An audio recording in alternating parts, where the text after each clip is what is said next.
Magandang araw kapamilya, nagbabagang mga balita, pumuputok ang mga istorya ngayong araw. Live sa ABS-CBN News Channel, Kapamilya Channel, A to Z, Jeepney TV at All TV.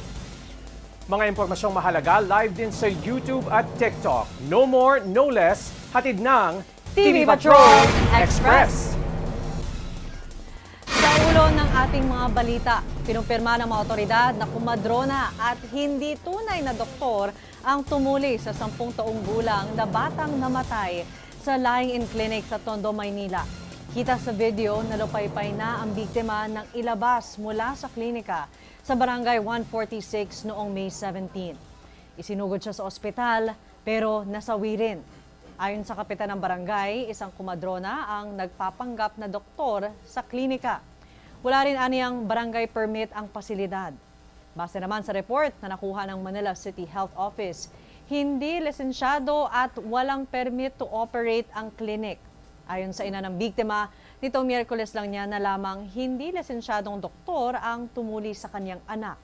Desidido siyang magsampa ng kaso. Nasawi ang isang lalaki matapos umanong ma-hit and run sa Antipolo, Rizal nitong Miyerkules ng gabi. Wala nang buhay ang biktima ng datna ng rescue team na nakahandusay sa bahagi ng Ortigas Avenue Extension sa Barangay de la Paz. Walang nakitang anumang ID sa biktima kaya hindi pa matukoy ang kanyang pagkakakilanlan. Nagsasagawa na ang pulisya ng backtracking ng mga kuha ng CCTV camera sa lugar para malaman kung sino ang responsable sa insidente. Pinagsusumite ni Pangulong Ferdinand Marcos Jr. ng courtesy resignation ang mga miyembro ng kanyang gabinete kasunod ng resulta ng halalan 2025.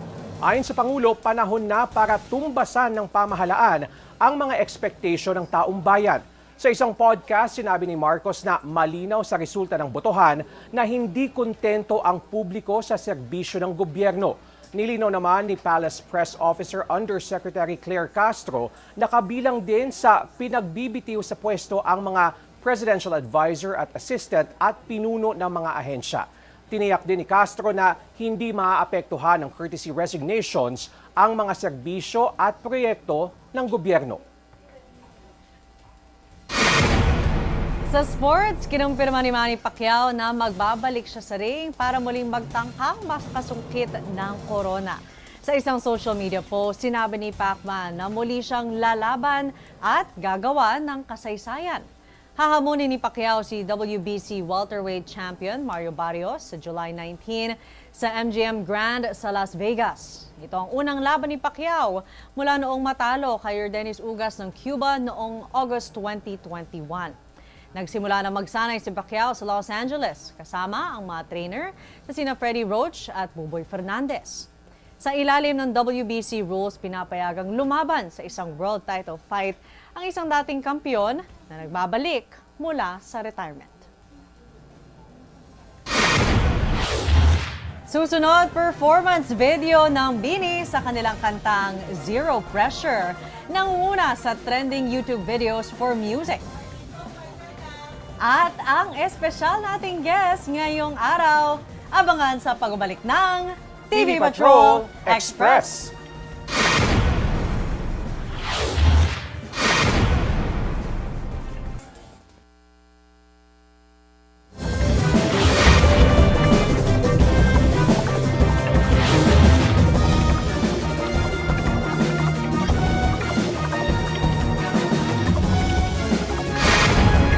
Nagbabalik po ang TV Patrol Express. Happy Thursday mga kapamilya.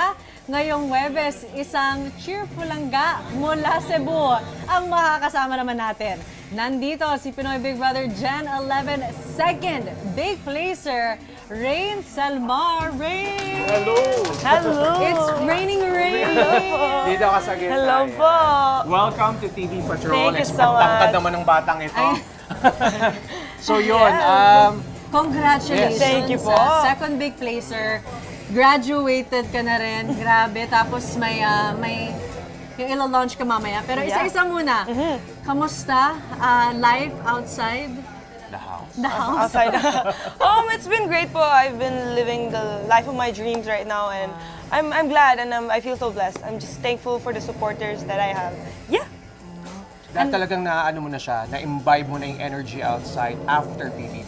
I mean, it's always adjustment talaga kasi parang lumabas ako biglang wow, parang May mga tao Oo. pa. Yeah. Parang ka nag-quarantine. Oo, talaga. I didn't- And then, welcome back to the real world. Thank you. So yun, Rain, kasama ka sa I1 series na Love at First Spy ka. Opo. So kumusta yung acting experience mo? Is that something new to you? The acting experience was my first series po talaga, this one. And I'm excited po kasi it was fun po sa set and I know the series is gonna be fun as well. Kaya, watch out you guys. Watch out nyo. Are you a volleyball player? I used to play in school before, pero I was bata pa. So, but there, you're gonna watch me play na naman. So, Like totoo, you're Totoo. no May mga double. attacks. I'm a setter there.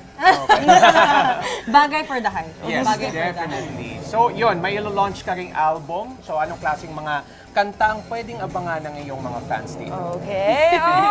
So, my album launch is coming up talaga. It's May 30 po sa Skydome. Ang maririnig niyo pong songs, literal kasi like, it's almost all the genres na talaga. Almost all. Almost lang naman. Almost. But like, Bakit hindi na all? kasi crazy na yun eh. So, almost lang. Almost all. So, good afternoon, reindeers and everyone. I'm excited to be inviting you all to my album launch and fan meet on May 30 at the SM North Sky Dome. I heard that the tickets are running out, so you know what to do na, guys. Buy your tickets online at SM Tickets Outlets. See you all there, reindeers, and be ready to be loved. Wow! You're gonna be giving so much love. May favorite genre ka ba? Sa EP ko po, or Yeah. just in general? In I think general. general EP na you wanna keep going. Both. Confused siya. R&B or like the ballad, parang gano'n. So, see you sa Skydo. See you sa Sky. Yeah. Thank you so much, Rain. Pero alam ko na hindi pa tapos ang iyong role dito sa TV Patrol Express dahil ikaw ang maghahatid ng ating maiinit na entertainment news ngayong hapon. Go ahead. Alright. Ang latest na showbiz sa ating Star Patrol Express. Nangunguna sa trending YouTube videos for music ang performance video ng BINI sa kanilang kantang Zero Pressure. Mahigit 1 million views na ngayon ang video. Tampok ang electrifying dance steps ng Nation's girl group. Gawa ito ni Renan at KitKat na sikat na choreographers ng K-pop groups gaya ng Idol at XG. Sakto rin ang paglabas ng performance video sa pagsisimula ng Biniverse World Tour sa Dubai. Bahagi ang Zero Pressure ng Biniverse EP na nirelease noong February. Nag-organisa ng isang viewing party si award-winning Pinay actress Dolly De Leon para sa kanyang latest Hollywood project na 9 Perfect Strangers. Sama-samang pinanood ng kanyang mga taga-suporta at kaibigang artista ang pagganap ni Dolly bilang madre na si Sister Agnes. Kwento ni Dolly, nakipag-usap pa siya sa isang kaibigang madre at psychiatrist para matiyak na tama niyang magagampanan ang kanyang karakter. Excited na rin siyang mapanood ng lahat ang Netflix series na Avatar: The Last Airbender, kung saan gagampanan niya ang kambal na tagapayo ni Princess Azula at Nina Lo at Lee. I'm so proud to be a part of that community and marami na akong nakilalang mga Pinoy doon na sobrang napaka-supportive. I come into this with so much pride and hoping that it will open more doors. At yan ang ating Star Patrol Express sa araw na ito.